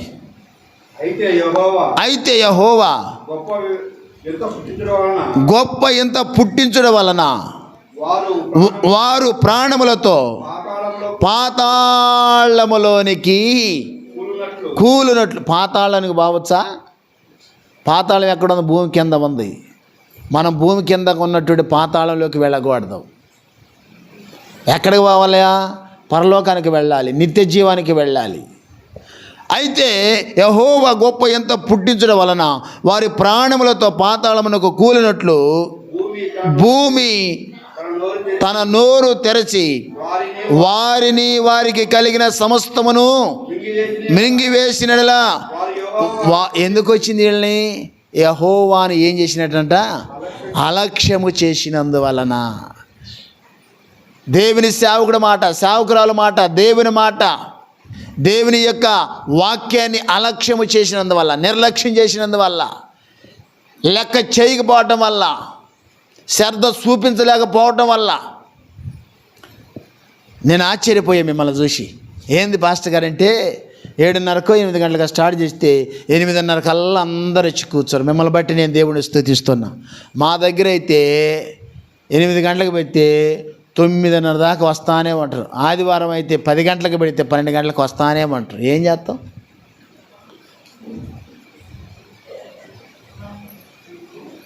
దీన్ని ఏమంటారు మీరు చెప్పండి? దీన్ని ఏమంటాం? అలక్ష్యం చేయటం పాపం కదా. అలక్ష్యము అంటే దాని అర్థం ఏంటంటే లెక్కలేకపోవటం. అదే డ్యూటీలు కనుకో 8 గంటలకు 8:15 బడి అనుకో, 8 గంటలకు బస్సు అనుకో, 7:50కి పోయి రోడ్డు మీద నుంచామా? ఇప్పుడు పేసు వచ్చిందంట, పేసు హాజరు అంటే దాని అర్థమైంది జాబులకు పోయేవాళ్ళు పేసు పెట్టి ముఖం ఎందుకు 8 గంటలకు పోవాలా, మళ్ళీ ఇంటికి వచ్చేటప్పుడు కూడా అది. అందుకని పనికి 8 గంటలకు అనుకుంటే 8 గంటలకు పోతాం, డ్యూటీకి 8 గంటలకు పోతాం. కానీ దేవుని దగ్గరికి వచ్చేలేక ఆదివారం వచ్చేలేకి 10 గంటలు అనుకుంటే చెప్పండి మీరు 11 గంటలకు రావటం. అలక్ష్యము చేయటం వల్ల వారు ప్రాణములతో పాతాళమునకు ఏమైపోయారంట? కూలిపోయారు. ఓ ఇశ్రాయేలు, నీవు నీ పాపము చేత కూలుదువేమో అని బైబిల్లో రాయబడవు. మనము ఎటువంటి విషయంలో నిర్లక్ష్యం కలిగకుండా ఉందుముగాక. దేవుని యొక్క నామ మహిమ కొరకు, దేవుని యొక్క నామ మహిమ కొరకు చేసే పరిచర్య కానీ దేవుని కోసం చేసేటువంటిది ఏదైనా కూడా మనం శ్రద్ధ చూపుదుముగాక. గనురాలు దైవజనునటువంటి ఎలీషా అంటాడు కదా, మనం వచ్చినప్పుడల్లా ఎంతో శ్రద్ధ భక్తులతో మనకి ఇది చేసిందయ్యా, మన వల్ల ఇంకేం కావాలంటే శ్రద్ధ. అశ్రద్ధ కలిగి ఉండటం కూడా, నిర్లక్ష్యం కలిగి ఉండటం కూడా, లెక్క చేయకుండా ఉండటం కూడా, పిసినారితనం కూడా, ప్రార్థన చేసుకోపోవడం కూడా, ప్రతి కూడికకు క్రమంగా చెప్పండి రాకపోవటం వల్ల కూడా, దేవుని సందులో చేల్చినటువంటి కార్యక్రమాలు కూడా చేయకపోవటం వల్ల, పట్టి పట్టినట్టుగా, చూసి చూడనట్టుగా, అందేనట్టుగా, మనకెందుకులే ఎవరు చూసుకుంటారు అనేటువంటి మనసు కలిగి ఉండటం కూడా దేవుని దృష్టిలో పాపమే. మన ఇంట్లో మన పనులు ఎంత బాధ్యతగా శ్రద్ధగా ఉంటామో దేవుని ఇల్లు అయినటువంటి దేవుని సంధిలో కూడా మనమంతా శ్రద్ధ కలిగి ఉండాలి. దేవుని సేవకుల పట్ల కూడా మనం శ్రద్ధ కలిగి ఉండాలి. దేవుని పట్ల, దేవుని ఇంటి పట్ల, దేవుని యొక్క సన్నిధికి వచ్చే పట్ల, పరిచర్య పట్ల మనం శ్రద్ధ కలిగి ఉండాలి. దైవజనుడైనటువంటి మోషే తన ప్రజలైనటువంటి ఇశ్రాయేలు గురించి అంటుండో, అయ్యో వీరు చేసే గొప్ప దోషమును బట్టి, వాళ్ళని బట్టి, వాళ్ళు చేసే పాపాన్ని బట్టి, వాళ్ళు చేసే అతిక్రమాన్ని బట్టి, వాళ్ళు నడిచినటువంటి విచ్చలవిడితనాన్ని బట్టి, వాళ్ళు చేసినటువంటి ఆ లెక్కలేనితనాన్ని బట్టి, అజాగ్రత్తను బట్టి, నీ నామానికి అవమానకరంగా బ్రతికినటువంటి విధానాన్ని బట్టి వాళ్ళ పేర్లు కాదు కానీ నా పేరు జీవగ్రంథంలో నుంచి ఏం చేయమంట? తుడిచివేయి. లేదు మోషే, లేదు. ఎవరు తప్పు చేశారో, ఎవరు పాపం చేశారో, ఎవరు అతిక్రమించారో, ఎవరు లెక్క లేకుండా ఉన్నారో, ఎవరు దొంగిలిచ్చారో, ఎవరు దేవుని సందులో నా దగ్గర అజాగ్రత్తగా నిర్లక్ష్యంగా ఉన్నారో, ఎవరైతే నా ఎదుట పాపులుగా ఉన్నారో వాళ్ళ పేరు ఎదురు చేస్తా, నీ పేరు ఎదురు చేయనంట. కనుక దేవుని స్థుతిలో మనం ఎంతో జాగ్రత్త కలిగిన ఉన్నాం. బైబిల్లో ఒక మాట ఉంది, తన ప్రవర్తన విషయంలో అజాగ్రత్తగా ఉండేవాడు చచ్చును. అజాగ్రత్త పరులమై ఉండకూడదు, నిర్లక్ష్య పరులమై మనం ఉండకూడదు, అలక్ష్యము చేసేవారిగా ఉండకూడదు. దేవుని సన్నిధి అంటే అన్నిటికంటే ముఖ్యంగా ఎక్కువ ప్రాధాన్యత ఇవ్వాలి. దేవుని సన్నిధిలో దేవుని దినాన్ని దేవునికి ఇవ్వాలి. మిగతా 6 దినాలు మనం, దేవుని దినం ఆదివారం, మిగతా 6 దినాలు మనవి. ప్రతిరోజు దేవునికి ఇవ్వాల్సిన సమయం దేవునికి ఇవ్వాలి. మిగతా సమయం అంతా దేవుడు మనకిచ్చాడు. దేవునికి ఇవ్వాల్సినటువంటి ధనము, దేవుని ధనము, దశమ భాగము, యెహోవా సొమ్ము, అవి ఖచ్చితంగా చెల్లించాలి. ప్రథమ ఫలాలే కానీ, కృతజ్ఞత అర్పణలే కానీ, మొక్కుబడి కానుకలు కానీ, స్వేచ్ఛనబలే కానీ, ఎక్కడైతే ఏ సంఘానికైతే పరిశుద్ధాత్మ దేవుడు మనల్ని సంఘంలో కట్టాడో, నాటాడో, ఆత్మీయంగా పెంచుతుండో, ఏ దైవజనుడి ద్వారా ఏ సంఘంలో అయితే మనం కలిగి ఉన్నామో, ఎక్కడైతే దేవుడు నాటాడో అక్కడ చెల్లిస్తూ ఆ పరిచర్యలో ఆ యొక్క ఆత్మ సంబంధమైనటువంటి సంఘములో మనము జాగ్రత్తగా ఎదిగేటువంటి వారంగా ఉండాలి. నిర్లక్ష్యపరులంగా ఉండకూడదు, లెక్కలేనటువంటి వారిగా ఉండకూడదు, ఎచ్చలవిడిగా ఉండేవారిగా ఉండకూడదు. అయితే అంతవరదాకా బహు జాగ్రత్తగా ఉంటే మన పేరు జీవగ్రంథముల నుంచి ఏం చేయదంట, తుడిచివేయబడదు. దేవుని రాజ్యానికి వారసులు అయిపోతాం. నిత్య నరకం నుంచి తప్పించుకుంటాం. మన ఆత్మకి దేవుడు వేసే శిక్ష నుంచి తప్పించుకుంటాం. అగ్ని ఆరదు, పురుగు చావదు అనేటువంటి భయంకరమైనటువంటి వేదన స్థలములో నుంచి, కఠినమైనటువంటి చీకటి బిలాములో నుంచి, అయ్యో అయ్యో అనేటువంటి కేకలు వేసేటువంటి స్థలము నుంచి, యుగయుగాలు తరతరాలు అగ్నిలో కాలేటువంటి భయంకరమైనటువంటి స్థితిలో నుంచి దేవుడు మనల్ని తప్పించడానికి దేవుడు చూపించినటువంటి ఈ మార్గంలో మనం జాగ్రత్తగా నడవాలి. ఎట్ట నడవాలంట? జాగ్రత్తగా నడవాలి, జాగ్రత్తగా చూసుకుంటూ నడవాలి. వెలుగు సంబంధులుగా బ్రతకాలి, ఆత్మ సంబంధులుగా బ్రతకాలి. మన సమస్తమైనటువంటి ప్రవర్తన యందు పరిశుద్ధత కలిగే దేవుని యొక్క నామానికి మహిమ తెస్తూ, సాతానుకు సిగ్గు కలిగిస్తూ, అనేకుల ఎదుట దేవుని యొక్క నామానికి సాక్షిగా బ్రతకాలి. అంతము వరకు నమ్మకంగా బ్రతకాలి. లేకపోతే మన పేరు దేవుడు రాసినా కూడా ప్రారంభంలో మన ప్రవర్తన బట్టి తుడిచేసేటువంటి ప్రమాదము పొంచి ఉంది. కనుక క్రీస్తునందు ప్రియులరా, చివరి మాటలకు నేను వస్తున్నాను. దేవుడు అంటూ ఉండు తన ప్రజలైనటువంటి ఇశ్రాయేలును గురించి, ఎవరు పాపం చేశారో నా ఎదుట, ఎవరు అతిక్రమించారో, ఎవరు ఆజ్ఞ తిరస్కరించారో, ఎవరు వాక్యాన్ని విని కూడా గైకొనకుండా నిర్లక్ష్యం చేశారో వారి దగ్గర చేస్తున్నాను. కనుక మన పేరు జీవగ్రంథంలో దేవుడు లిఖించాడు. దానిని మనం కాపాడుకోవాలి. యుగయుగాలు మండేటువంటి అగ్ని గంధకాల నుంచి మనము, మన కుటుంబం, మన బిడ్డలు తప్పించుకోవాలి. సంఘం తప్పించుకోబడాలి. ఇంకా ఎవరి పేరు జీవగ్రంథంలో లిఖించబడిద్దో తెలుసా? బైబిల్లో ఒక మాట ఉంది. ప్రకటన గ్రంథంలో ఈ మాటలు చెప్పుకొని చాలా ఎక్కువైపోయిందేమో, మాట చెప్పుకొని నేను ముగింపులోకి తీసుకొని వస్తా. ప్రకటన గ్రంథంలో 7 సంఘాలు ఉన్నాయి. 7 సంఘాల్లో ఒక సంఘానికి మహోన్నతుడైనటువంటి దేవుడు తెలియజేస్తున్నాడు. సార్దులు సంఘానికి 3:5 చదవండి. త్వరగా 3:5. దేవునికి స్తోత్రం కలుగునుగాక. ఏందంట?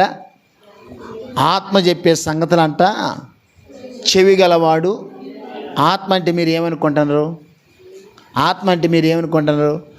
యోహాను భక్తుడు అంటాడు యోహాను సువార్తలో, దేవుడు ఆత్మ గనుక ఆయనను ఆరాధించువారు ఆత్మతో సత్యముతో.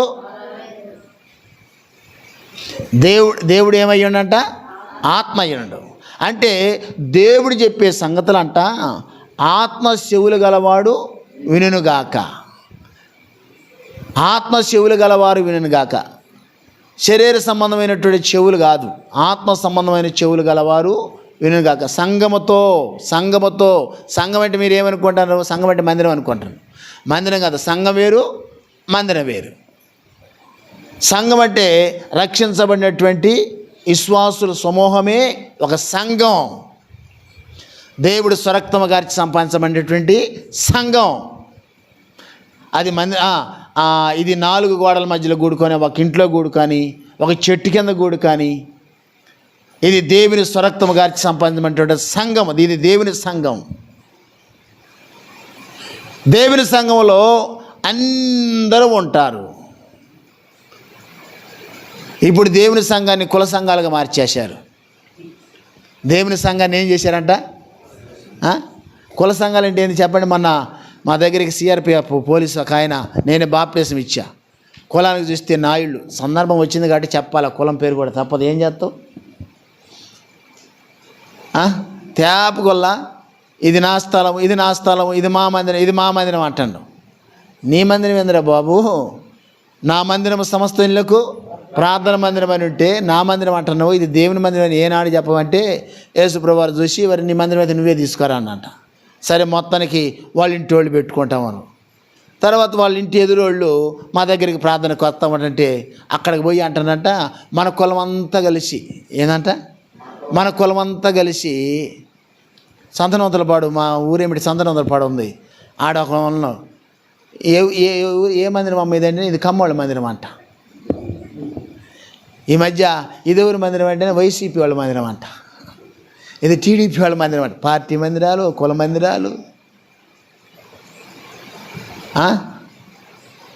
దేవుని మందిరము, దేవుని సంఘము, దేవుడిచ్చిన మహాకృపను బట్టి దేవుని యొక్క నామానికి మహిమ తెచ్చేదానికి ఈ మాట చెబుతున్నాను. దేవుడిచ్చినటువంటి దేవుడు స్వరక్తము గార్చి సంపాదించబడిన సంఘములో ఆ సంఘానికి దేవుడు ఈ పేరు పెట్టమండు. ఏం పేరంటే బేతెస్తా పెంతుకు సంఘం అని పెట్టమండు. ఆ సంఘానికి ఆ పేరు పెట్టమండు. ఆ పేరుతో ఆ సంఘం నడుస్తూ ఉంది. ఇది దేవుని సంఘం. ఆ సంఘంలో అన్ని కులాల వాళ్ళు ఉన్నారు. అది దేవుని సంఘం, దేవుని మందిరం. ఇక్కడ దేవుని యొక్క వాక్యంలో రాయబడి ఉంది. దేవుని యొక్క వాక్యంలో ఏం రాయబడి ఉందో తెలుసా? సంఘముతో అనగా దేవుని సంఘముతో ఆత్మ చెప్పే సంగతులు సంఘములో చెవి గలవాడు వినుగాక. ఏం చెబుతుంది? ఆత్మ అయిన దేవుడు సంఘముతో జయించినటువంటి వాడు ఏందంట జయించినవాడు సంఘము జయించేదిగా ఉండాలి. అబద్ధాన్ని జయించేవాడిగా ఉండాలా. సనుగుడు జయించేదిగా ఉండాలి. సినిమాలు, సీరియాలు, జబర్దస్తులు జయించేవారిగా ఉండాలి. పిసినారితనం జయించేవారిగా ఉండాలి. నీ ఇష్ట ప్రకారం జీవించడంలో దాన్ని జయించేవారిగా ఉండాలి. లంచగొండి జీవితం జయించేవారిగా ఉండాలి. ఇప్పుడు దేవుని సంఘంలోనికి కూడా లోకం వస్తూ ఉందంట. దేవుని సంఘంలో కొట్టి వడ్డీ వ్యాపారం చేసే వాళ్ళు ఎక్కువైపోయారు. దేవుని సంఘంలో లోకం వచ్చేస్తుంది. అంటే అన్నిలో ఆచారాలు దేవుని సంఘంలోనే, నలుగులు, కట్నాలు, సారిలో, పప్పన్నాలు లేవా? దేవుని సంఘంలోనే ప్రార్థన చేసుకుంటారు. దేవుని సంఘస్థులే మరలా ఎదురు చూస్తారు. వాటి మీద జయం లేదు. దేనిని నువ్వు జయించలేకపోతున్నావో, ఏ పాపాని మీద నీకు జయం లేదో, మహోన్నతుడైనటువంటి దేవుడు వాటిని జయించే శక్తి దేవుడు నీకు ఇచ్చునుగాక. వ్యభిచారం జయించలేకపోతున్నావు, దొంగతనం జయించలేకపోతున్నావు, అబద్ధాలు జయించలేకపోతున్నావు, జారత్వం జయించలేకపోతున్నావు. నేటి సంఘాల్లో వివాహం కాకముందే సంఘంలో ఉన్నటువంటి పురుషులను, స్త్రీలను చూసుకొని ఇష్టపడి మేము ఇష్టపడమని చేసుకున్నాం. దాని అర్థం ఏంటంటే జారత్వం అంటే వివాహం కాకముందే శరీరాన్ని మలినం చేసుకునే పాపాన్ని ఏమంటారంటే జారత్వము. దాన్ని జయించలేకపోతామన్నారు. పిసినారితనం జయించలేకపోతామన్నారు. ఏ పాపము నువ్వు జయించలేనటువంటి స్థితిలో ఉన్నావో ఈ రాత్రి మహోన్నతులైనటువంటి దేవుని పాదాలు పట్టుకొని జీవము కలిగినటువంటి దేవుని సన్నిధిలోకి వచ్చి విరిగి నలిగిన మనసుతో పశ్చాత్తాపంతో, ఇదిగో ప్రభువా ఈ పాపాన్ని నేను జయించలేకపోతున్నాను, ఆ పాపం మీద నువ్వు నాకు జయాన్నిచ్చే దేవుడివి అని కన్నీరు గార్చి నువ్వు అడిగితే దేవుడు జయాన్ని అనుగ్రహించడానికి ఆయన ఏమై ఉండి చెప్పండి? సిద్ధముగా ఉండడు. దేవుని యొక్క వాక్యాన్ని మనం చదువుకుంటే ఆత్మ చెప్పే సంఘములో చెప్పండి, ఆత్మ చెప్పే సంఘములో చెవి గలవాడు వినుగాక అని చెబుతా జయించినటువంటి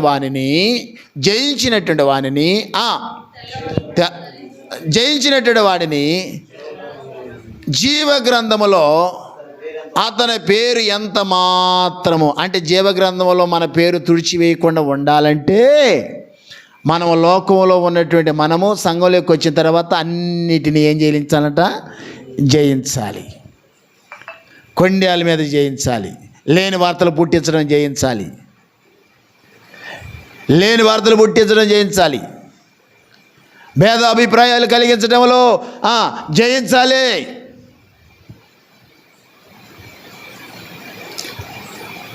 తన హృదయాన్ని కలహాలతో నింపుకున్నటువంటి జీవితాన్ని, క్షమించలేనటువంటి జీవితాన్ని మనం జయించాలి. ఎదుటి వాని మేలును చూసి చెప్పండి, వారవలేనటువంటి ఆ బుద్ధి, గుణము, లక్షణం ఉంటే దానిని మనం జయించాలి. దాని చేతిలో, పాపం చేతిలో ఓడిపోకూడదు. జయించినటువంటి వాడినంట జీవ గ్రంథములో ఉన్నటువంటి పేరు చెప్పండి తుడిచివేయకుండా దేవుడు ఏం చేస్తారంట? ఒప్పుకోండి. రేపు దేవుని ఎదుట, దూతల ఎదుట, పరలోకంలో వారి పేరుని దేవుడు ఏం చేస్తారంట? ఒప్పుకుంటాడు. జయించినటువంటి వాడంట జీవవృక్ష ఫలాలు పరలోకంలో ఉండి భుజించేదానికి తెల్లటి వస్త్రాలు వేసుకుంటాంట. జీవగ్రంథంలో ఉన్నటువంటి పేరు, పరలోకంలో ఉన్నటువంటి జీవగ్రంథంలో ఉన్నటువంటి పేరు తుడిచివేయకుండా ఉండాలంటే మనం జయించేవారిగా ఉండాలి, జయించేటువంటి వారిగా ఉండాలి. ఇంకొక మాట చెప్పి నేను ముగింపులోకి తీసుకొస్తాను. జీవగ్రంథంలో పేరు ఉండాలంటే ఫిలిప్పీలకు రాసిన పత్రిక 4వ అధ్యాయం 3వ వాక్యంలో ఒక మాట రాయబడి ఉంది. ఆ మాటలు చెప్పుకొని మనం ముగించుకుందాం. చదవండి, ఆ మాట చదువుదాం.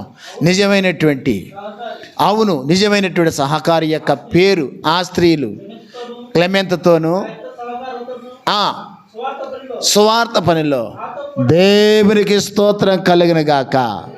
పౌలు గారు అంటూ ఉండు, నేను సువార్త పనిలో ప్రయాసపడుతున్నాను, నాతో కూడా ప్రయాసపడుతున్నటువంటి వారి యొక్క పేరు జీవ గ్రంథములో రాయబడమని వేడుకొనుచున్నాను.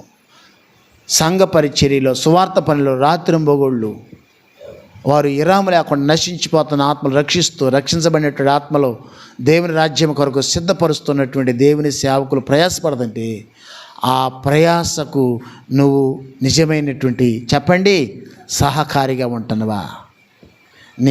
నీ బలమే కానీ, నీ ధనమే కానీ, నీ బొండ్లే కానీ, నీ ధనమే కానీ దేవుని పనికి సహకారంగా ఉందా? నేను చెప్పగలను. సహోదరుడు నయమిటిచ్చిన పొగట్టం కాదు, ఉన్నది కాదన్నా. వాళ్ళు కుర్చీలు బాగు చేసే పనిలో ఎక్కడికెక్కడికో కొన్ని చెప్పండి మైళ్ళు, 100 మైళ్ళు పోతారు. 70 మైళ్ళు, 80 మైళ్ళు, 100 మైళ్ళు, 120 కిలోమీటర్లు పోతారు. ఏ టయాన్ని పిలిచినా కూడా ఎంతో సహకారంగా దేవుని పనిలో పైపెచ్చు వాళ్ళకు కలిగినటువంటి ప్రతి దానిలో నమ్మకంగా ధన సహాయమే కానీ, అంతేకాకుండా సువార్త పనిలో ప్రయాసపడుతున్నటువంటి ఆ పనిలో కానీ, బొండ్ల పనే కానీ, వాహనాల పనే కానీ, ధన సహాయం కానీ, ఏదైనా కానీ నీ వంతుగా నీవు, నీ కుటుంబం వంతుగా నీవు సహకారిగా ఉంటున్నావా? పౌలు గారు ఏమంటాడు మీరు చెప్పండి?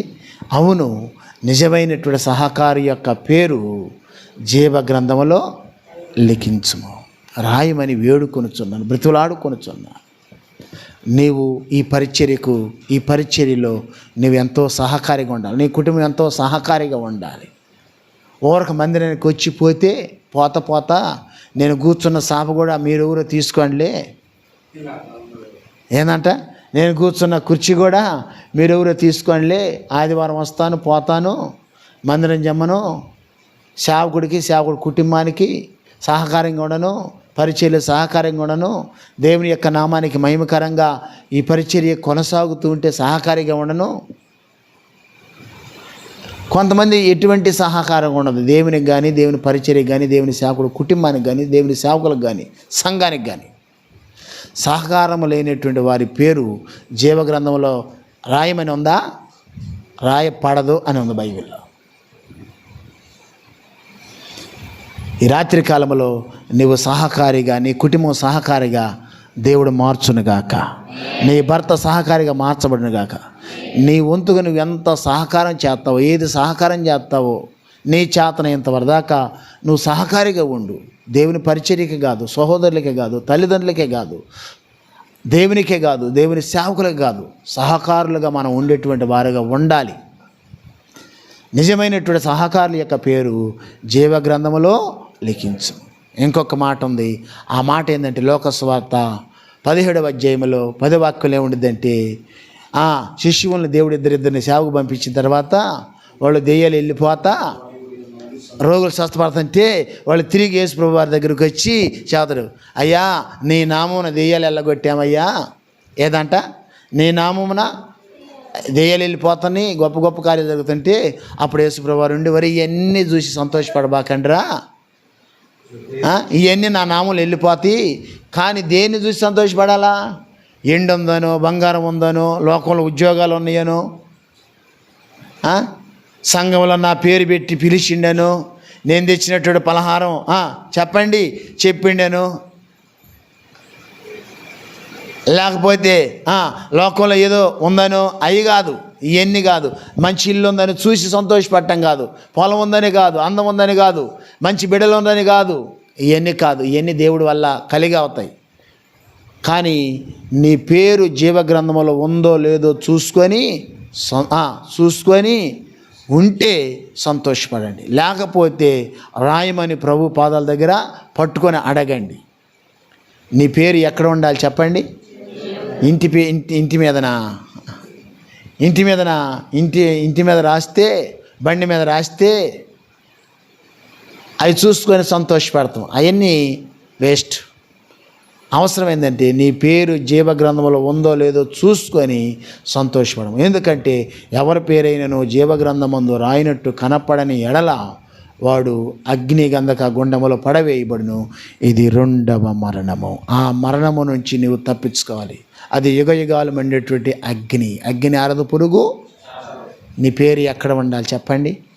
ఏంది పాస్టర్ గారు నా పేరు ఫ్యాన్ మీద వేయలేదు, బల్ల నేను తెస్తే, కుర్చీ నేను తెస్తే, ఏంది ఈ మధ్య ఒకడు స్వీట్ ఆర్డర్ 2 తెచ్చిండట 3 ఏళ్ళు పెట్టి.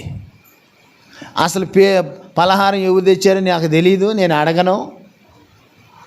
ప్రార్థన చేసి ఎవరైతే తెచ్చారో ప్రభు నీ నామంలో వాళ్ళకి రెట్టింపు దీవెన దయచేయమని ప్రార్థన చేసి పంచేస్తాం.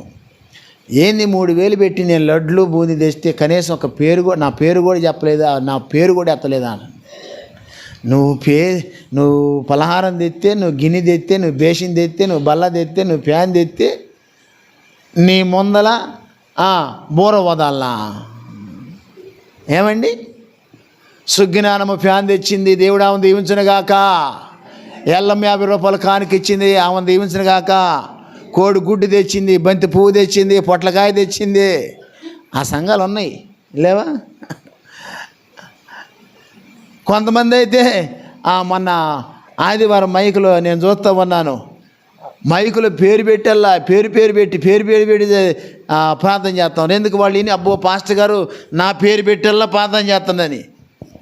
ఇటువంటి గుడ్డి సేవకులు చాలామంది ఉన్నారు, లేరంటవా? ఇటువంటి గుడ్డి సేవకులు చాలామంది ఉన్నారు. వాళ్ళు ఏంటంటే నిన్ను నరకానికి తీసుకుని పోవడానికి నీ ముందల ఏం చేస్తారంట, నీ బోర ఊదుతున్నారు. యేసు ప్రభువారు మత్తయి సువార్తలో చెప్పాడు ఏమంటే, నీ ముందల నీ బోర ఊదనియొద్దు. ఒకవేళ ఊదించుకునే తట్టు ప్రయత్నం చేస్తే, ఊదించుకోవాలని ఉదారంగా ఉంటే దేవుని దగ్గర ఉన్నటువంటి ప్రతిఫలము పోగొట్టుకుంటావు. మనుషులు నిన్ను పొగిడినప్పుడు నీకు శ్రమ. పొగడొద్దు. మనందరం కలిసి జీవం కలిగిన దేవుడిని మాత్రము పొగడాలి. నాకు కాదయ్యా నువ్వు మహిమ తేవాల్సిందే, ఘనత తేవాల్సిందే, పొగడాల్సింది.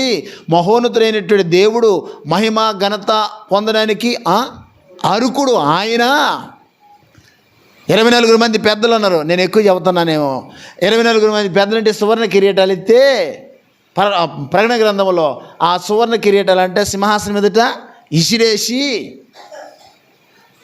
2 చేతులు జోడించి మోకాళ్ళలోంచి సాగిలపడి సమస్తమైనటువంటి ఘనత మహిమ ప్రభావాలు పొందడానికి అరుకుడు నీవయ్యా, నీ వల్లనే సమస్తం సృష్టించబడింది, మాదేముందయ్యా మేము మట్టి పురుగులమయ్యా అంటున్నారు. అట్నే దేవుని వల్ల నువ్వు ఏ కిరీటం పొందుకున్నా, ఎటువంటి ఘనత అరుకురాలువైనా కానీ ఘనత మాత్రం మహిమ మాత్రం దేవునికే రావాలి. నువ్వు పొగిడించుకోబాకు. బైబిల్లో ఒక మాట ఉంది, పొగిడినప్పుడు నీకు శ్రమ. చాలామంది ఈ రోజుల్లో పొగిడి ఆ ఆత్మల్ని ఎత్తకపోయి కుప్పగూలుస్తున్న పాతాళంలో, కుప్పగూలుతున్న పాతాళంలో. పొగిడి నీ వల్ల రాబట్టుకోవడానికి, లాభం రాబట్టుకోవడానికి గద్దింపు, ఖండింపు, ఉన్నది ఉన్నట్టుగా మాట్లాడేటువంటి వాళ్ళు సేవకులు చాలా అరుదు. ఒక మంచి దైవజనుడిని, దైవ సేవకురాలను దేవుడు మీకు అనుగ్రహించండు. నాకు తెలుసు, మీ పాస్టర్ గారి సంగతి బాగా తెలుసు. ముఖమాటం లేకుండా బోధించేవాడని నాకు తెలుసు. ఆత్మల మీద భారం కలిగిన వాడని చెప్పగలుగుతా. పొగట్టం కాదు, ఉన్నత సత్యం చెబుతున్నా నేను. కనుక క్రీస్తునందు ప్రియులరా, మేము పలహారం తెచ్చినాము, మేము ఫ్యాన్ తెచ్చినాము, మేము గిన్నె తెచ్చినాము, మేము చెమ్ము తెచ్చినాము, మేము కానుక ఇచ్చినాము, మేము ఇంత పరిచర్య చేస్తున్నాము. ఏ రోజు మమ్మల్ని మనుషులు కాదు మెచ్చుకోవాల్సింది, దేవుడే నిన్ను మెచ్చుకుందును గాక. పరలోకమందు ఉన్నటువంటి దేవుడు నువ్వు చేసేది ఏదైనా, ఇచ్చేది ఏదైనా చూసి నీకు ప్రతిఫలం ఇచ్చేది ఆయన, మనుషులు కాదు.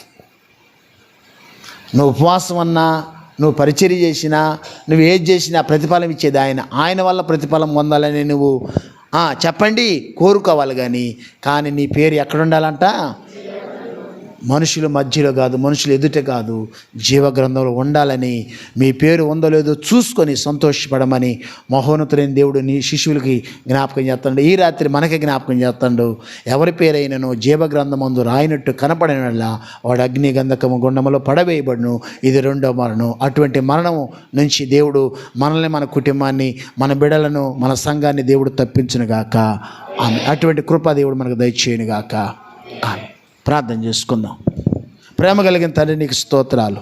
వాక్యానికి ముద్ర వేయండి నాయనా, మీ కృపలో జ్ఞాపకం చేసుకోమని, బలపరచమని యేసు నామములో ప్రార్థిస్తున్నాము తండ్రి, ఆమేన్.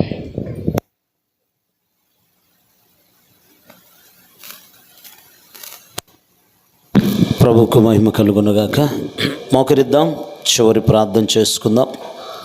అందరూ తలలో ఉంచండి, ప్రార్థనలు ఏకీభవించండి. మోకాళ్ళ మీద నిలబడి ఒక చిన్న ప్రార్థన చేద్దాం. ఈ రాత్రి కాల సమయంలో పరిశుద్ధాత్మదేవుడు తన సేవకు నిలవబెట్టుకొని మనందరితో మాట్లాడి ఉన్నాడు. మోకాళ్ళ మీద నిలబడాలి. త్వరగా మోకాళ్ళ మీద నిలబడి 2 చేతులు పైకెత్తి దేవునికి స్తోత్రాలు చెల్లిస్తూ, ప్రభు నీతో మాట్లాడిన ప్రతి విషయాన్ని బట్టి ఈ రాత్రికాల సమయంలో జీవగ్రంథములో నీ పేరు రాయబడాలి అంటే, రాయబడినటువంటి పేరు తుడుపు పెట్టబడకుండా ఉండాలి అంటే నువ్వేం చేయాలో దేవుడు తన లేఖనముల నుండి తన దాసుని ద్వారా నీతో మాట్లాడి ఉన్నాడు. ఒకసారి పరీక్షించుకో, పరిశీలించుకో. జీవగ్రంథములో నీ పేరు రాయబడిందా? రాయబడి ఉన్నట్లయితే ఆ పేరు తుడుపు పెట్టబడకుండా ఉండటానికి అవకాశం ఉందా? ఒకసారి పరీక్షించుకోవాలి, పరిశీలించుకోవాలి. ప్రభు సన్నిధిలో ప్రార్థన పూర్వకంగా కొనసాగుదాం. ప్రార్థన చేసుకుందాం. ప్రభు, ఈ రాత్రి నాతో మాట్లాడినందుకు మీకు వందనాలయ్యా. మీ సన్నిధిలో నేను ఎలా జీవించాలో, ఎలా నడవాలో ప్రభువా, మీ లేఖనము ద్వారా నీ సేవకు నిలబెట్టుకుని దర్శించినందుకు నీకు స్తోత్రాలు. హల్లెలూయా. స్తోత్రమయ్యా. ప్రార్థించండి. స్తోత్రాలు చెప్పండి. ఇదిగో నీ పేరు జీవగ్రంథములో రాయబడాలి అని, ఇదిగో జీవగ్రంథములో రాయబడిన నీ పేరు తుడుపు పెట్టబడకుండా ఉండాలి అని ఆయన ఆశించి తన సేవకుని ద్వారా ఈ రాత్రి నీతో మాట్లాడాడు. పరీక్షించుకో, పరిశీలన చేసుకో. ప్రభు సన్నిధిలో ప్రార్థన పూర్వకంగా కొనసాగండి. హల్లెలూయా. స్తోత్రమయ్యా. అలా ప్రార్థన చేసుకుంటూ మీ వ్యక్తిగతంగా మరియు సంఘ క్షేమాభివృద్ధి కొరకు ప్రార్థన చేయండి. వాక్యం అందించిన దైవజనుల కొరకు, కుటుంబం పరిచర్య కొరకు ప్రార్థన చేయండి. మరియు ప్రియులరా, వచ్చిన దైవ సేవకులకు రాత్రి ఆతిథ్యాన్ని సిద్ధపరిచినటువంటి అనపర్తి ఫిలోమోను గారు, మరియమ్మ గారు, వారి కుటుంబం కొరకు ప్రార్థించండి. సంఘం కొరకు ఏర్పాటు చేస్తున్నటువంటి ముంగర యాకోబు ధనమ్మ గారుల కుటుంబం కొరకు ప్రార్థన చేయండి. ప్రార్థన చేసుకుందాం, ప్రార్థనలో కొనసాగుదాం. ప్రార్థన చేయండి. స్తోత్రం. పరిశుద్ధుడా మీ కొందనాలు. స్తోత్రాలు. కృపగల తండ్రి మీ కొందనాలయ్యా. దయగలిగిన మా ప్రభువా మీకే స్తోత్రం. చెప్పాలి. స్తోత్రం. ఇంకా ఎవరి పేర్లు జీవ గ్రంథములో రాయబడలేదో వారందరి పేర్లు రాస్తున్న దేవునికి స్తోత్రాలు చెప్దాం. హల్లెలూయా. ఏ ఒక్కరి పేరు కూడా తుడుపు పెట్టబడకుండా స్థిరపరుస్తున్నటువంటి దేవునికి స్తోత్రాలు చెల్లిద్దాం. హల్లెలూయా. స్తోత్రమయ్యా, స్తోత్రమయ్యా, స్తోత్రమయ్యా. ఈ 3వ వారం ఉపవాస కూడిక మహిమకరముగా ఆశీర్వాదకరముగా జరిగించిన దేవునికి స్తోత్రాలు చెప్పండి, స్తోత్రాలు చెప్పండి. హల్లెలూయా, హల్లెలూయా, హల్లెలూయా, హల్లెలూయా, హల్లెలూయా, హల్లెలూయా, హల్లెలూయా. స్తోత్రం, స్తోత్రం, స్తోత్రం, స్తోత్రం, స్తోత్రం, స్తోత్రం. ఘనుడా మీకు వందనాలు, స్తోత్రాలు చెల్లిస్తూ ఉన్నాం. పరిశుద్ధుడా మీకే వందనాలయ్యా. స్తోత్రార్హుడా మీకు వందనాలు. ఆత్మదేవుడా మీకు స్తోత్రం. ఈ 3వ వారం కూడికి మీరు ఘనంగా మహిమకరముగా జరిగించినందుకు స్తోత్రం. వాక్యం అందించిన దైవజనుల వారి కుటుంబాన్ని, పరిచయం సంఘాన్ని దీవించండి ప్రభువా. ఆశీర్వదించి మీ సేవకుని ఇంకా అనేక స్థలాల్లో బలపరిచి వాడుకోనమని ప్రార్థిస్తున్నాం. సంఘానికి ప్రయోజనకరమైన మాటలు ప్రభువా నీ దాసుని నోటి నుండి మీరు ప్రభువా ప్రకటింపజేస్తున్నందుకు స్తోత్రం. ప్రభు ఆత్మ సంగములతో చెప్పుచున్న మాటలు చెవిగలవాడు వినును గాకని రాయబడినట్లుగా ప్రతివారు ప్రభు మీ వాక్యాన్ని వారి హృదయాలలో భద్రపరుచుకొని మీ వాక్య ప్రకారంగా జీవించే భాగ్యము దయచేయండి. మీ సన్ని తోడుగుంచును ప్రభు, కృపతో నింపి సహాయపడమని ప్రార్థన చేస్తున్నాను. వచ్చిన సంఘ బిడ్డలందరిని బట్టి మీకు వందనాలు. ఆశీర్వదించు ప్రభు, బలపరచని ఆరోగ్యాలతో నింపండి. వారి అక్కర్ల అవసరాలు తీర్చండి ప్రభు. వారి పేర్లు జీవ గ్రంథములో రాయబడినట్లుగా కృప చూపండి ప్రభు. వారి పేర్లు జీవ గ్రంథములను తుడిపి పెట్టబడకుండానట్లుగా కృప చూపించండి దైవమా. నీ సన్నిధి ఇవ్వండి, సహాయపడండి. నీ హస్తం తోడుగుంచి నడిపించమని ప్రార్థిస్తున్నాం. బలహీనలు బలపరచు, రోగులను ముడి స్వస్థపరచండి, వ్యాధిగ్రస్తులను బాగు చేయండి. దురాత్మ శక్తులు చేత పీడించబడుతున్న వారికి విడుదలనివ్వండి ప్రభువా. మీకు వందనాలు, స్తోత్రాలు చెల్లిస్తున్నాం. వచ్చిన దైవజనుల కొరకై సమర్పించుకుని పరిచర్య చేస్తున్నటువంటి అయా ఇదిగోతోని పిలోమాను గారి కుటుంబం కొరకు ప్రార్థన చేస్తున్నాం. దర్శించండి, దీవించి ఆశీర్వదించండి ప్రభా. సంఘం కొరకై ప్రభా ఏర్పాటు చేసిన యాకోబు గారి కుటుంబాన్ని కూడా దర్శించండి. నీ కృపతో నింపి సహాయపడమని, నీ హస్తం తోడుంచమని, ఈ రాత్రి దీవెనలతో ఆశీర్వాదములతో నింపమని యేసు ప్రభు వారి దివ్య నామమున స్తోత్రము చెల్లించి ప్రార్థిస్తున్నాము తండ్రి, ఆమేన్. తండ్రి అయిన దేవుని ప్రేమ, కుమారుడైన క్రీస్తు కృప, పరిశుద్ధ ఆత్మని సహవాసం మనందరికీ, సకలలోక పరిశుద్ధులకు, సార్వత్రిక సంఘానికి, ఈ రాత్రి వాక్యం అందించిన దైవజనులకు, వారి పరిచర్యకు, కుటుంబానికి సదాకాలము తోడే నడిపించునుగాక. ఆమేన్. యేసు రక్తమే జయం, ప్రవేశనామమునకే జయం, అపవాది క్రియలకు అనంత నాశనం, శిలువ రక్తమునకు సంపూర్ణ విజయం కలుగునుగాక. ఆమేన్, ఆమేన్, ఆమేన్. అందరికీ ప్రభునామములో హృదయపూర్వకమైన శుభాభివందనాలు తెలియజేస్తున్నాను. మంచిది, మన మధ్యకు వచ్చి మనందరికంటే ముందు వచ్చారు దైవ సేవకులు. దేవునికి స్తోత్రం. మనందరికంటే ముందే వచ్చి ఉన్నారు. మంచి వర్తమానం అందించారు దైవజనులు. చాలా ఉపయోగకరమైన, ప్రయోజనకరమైన, ఆధ్యాత్మికమైన సందేశాన్ని అందించారు. గొప్ప దైవ సేవకులు, దేవుని చేతిలో బలంగా